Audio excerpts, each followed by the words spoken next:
ಅದನ್ನು ನೋಡಿ ಅವರಿಗೆ ಕೋಪ ಬಂತು. ಅಲ್ಲ, ಈ ತಾಯಂದಿರಿಗೆ ಮಕ್ಕಳು ಒದ್ದೆ ಬಟ್ಟೆ ನೋಡಿದ್ರೆ ಯಾಕೆ ಅಷ್ಟು ಕೋಪ? ಒದ್ದೆ ಬಟ್ಟೆಯಿಂದ ನಮಗಾಗೋಷ್ಟು ಸಂತೋಷ ಇನ್ಯಾತ್ರಿಂದಲೂ ಆಗೋದಿಲ್ಲ ಅಂತ ಅವ್ರಿಗೆ ಹೆಂಗೆ ತಿಳಿಯೋದು?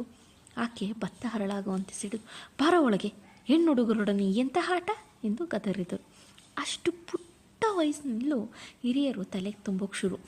ನೀನು ಗಂಡು, ಅವಳು ಹೆಣ್ಣು, ಇವರಿಬ್ಬರು ಆಡೋದು ತಪ್ಪು. ಏನು ಸಮಾಜ ನೋಡಿ. ಆದರೆ ಹಿರಿಯರು ಯಾವುದನ್ನು ತಪ್ಪು ಯಾವುದು ಬೇಡ ಅಂತಾರೋ ಅದನ್ನ ಕದ್ದು ಮಾಡೋದ್ರಲ್ಲಿ ನಮಗೆ ಎಲ್ಲಿಲ್ಲದ ತೃಪ್ತಿ. ವೇಣು ತಾಯಿ ಕರೆಯನ್ನು ಮನ್ನಿಸಲಿಲ್ಲ.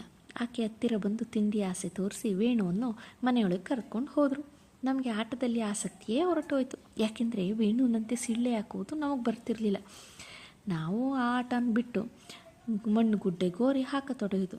ವೇಣು ರೊಟ್ಟಿಯ ಚೂರೊಂದನ್ನು ಕಡಿಯುತ್ತಾ ಹೊರಗೆ ಬಂದು ರೊಟ್ಟಿ ಮುಗಿಯುತ್ತಲೂ ನಮ್ಮೊಡನೆ ಮತ್ತೆ ರೈಲಾಟ ಮಾಡಿದ. ಅಂಬುಜಮ್ಮ ಮತ್ತೆ ಬಂದು, ಥೂ ನಾಯಿ ಬಾಲ ಎಂದು ವೇಣುವನ್ನು ಬೈದರು. ಅವನಿಗೆ ತಿಂಡಿ ಆಸೆ ತೋರಿಸಿದರು. ಆದರೆ ವೇಣು ಜಗ್ಗಲಿಲ್ಲ. ಸುಬ್ಬಿ ಬಂದು ನನ್ನೊಬ್ಬಳನ್ನು ಒಳಗೆ ಕರೆದು ಚಕ್ಕುಲಿಯನ್ನು ಕೈಗೆ ಕೊಟ್ಟಳು. ನಾನು ಅದನ್ನು ಕೈಯಲ್ಲಿ ಹಿಡಿದು ಹೊರಗೆ ಹೊರಟಾಗ ಸುಬ್ಬಿ, ಹೇ ಇಲ್ಲೇ ತಿಂದೋಗು, ಹೊರಗೆ ಹೋದರೆ ಅವರೆಲ್ಲ ಕಿತ್ಕೊಳ್ತಾರೆ ಎಂದು ಉಪದೇಶ ನೀಡಿದಳು. ಅಮ್ಮ, ಅವ್ರಿಗೂ ಕೊಡ್ತೀನಿ. ಏನು ಕೊಡದೆ ಏನು ಮಾಡ್ತೀಯ ರಾಜ್ಕುಮಾರಿ ನೀನು?